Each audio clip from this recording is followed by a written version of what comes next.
you're an extraordinary example of layering in storytelling, because I feel, I didn't know that was your background, but your storytelling is one line after another, after another, after another. It's not 3 minutes of juice and then a 3-second payoff. It's a laugh every 10 seconds. Oh, thank you, Richie. Yeah, man. You know, I think that first year, if I can, so it was like little stories like that. Like my process at first was I would just try to find something funny to talk about, though, that I thought was funny. And it, you know, like I would early on in a lot of I don't say urban, like I'm from an urban area, so like a lot of comics from Miami at that time, especially, you'd have a joke where you know you might do a Haitian accent or a Jamaican accent or something that's very South Florida, something that we all can relate to. And there's nothing. I'm not saying there's anything wrong with that because that's your culture you identify with. That's great. But when I went to Tallahassee for school, Florida State, I was kind of going back and forth. I realized that they could not connect with those jokes the way that I was telling them because it relied on a certain level of intimacy with those cultures. So pretty much anybody from South Florida knows, you know, Cuban people, knows Haitian people, knows Jamaican people intimately because we all interact. But in Tallahassee, that's not necessarily the case. So I had to start writing from a place where I felt it was a little more universal, and I would find my own truth within those things. So not every time would a golden story come out of it, right? Or something happen, you know, where I was like, boom, like lightning.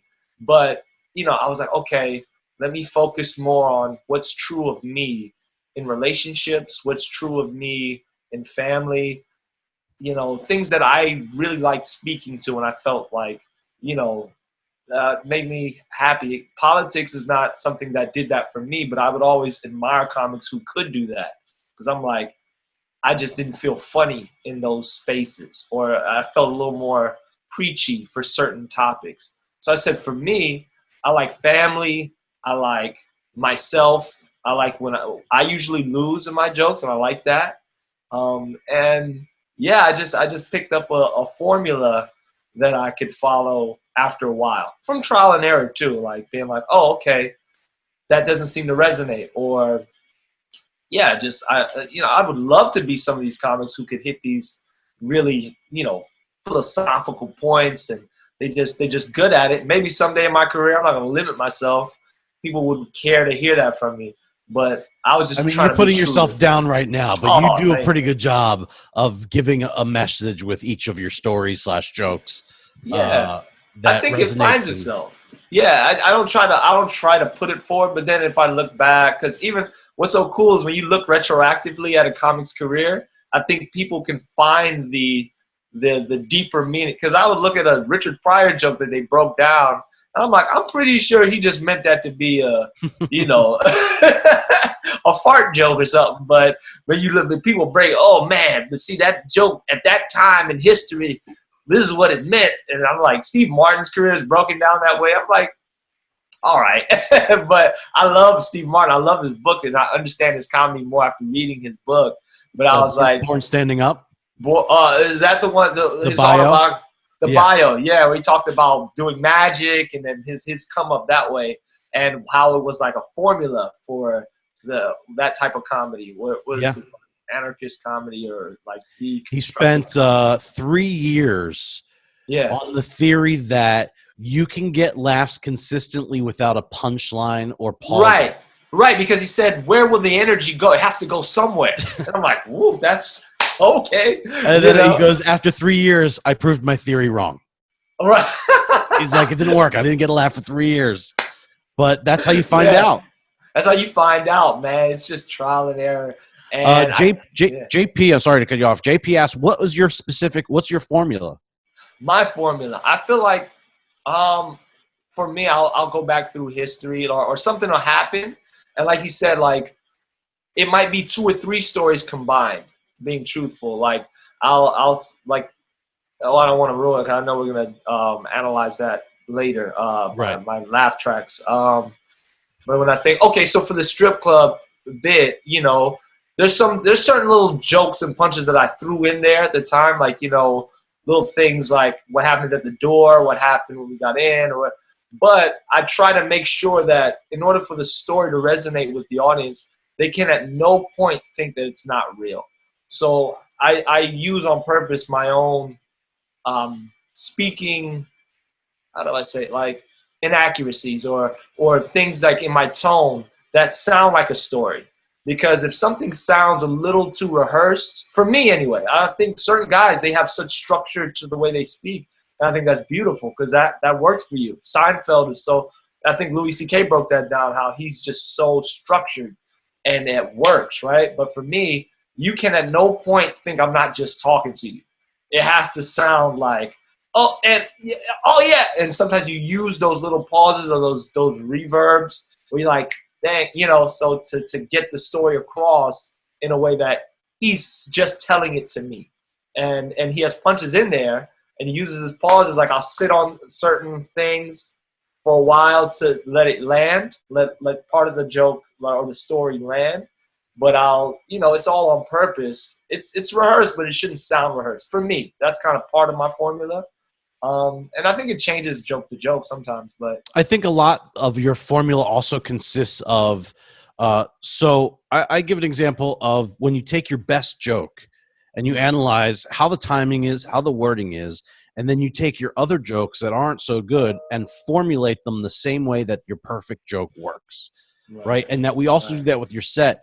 And what I see in your set is that you use your energy, which is your stage presence, your comedic character, as well as your timing and your inflection.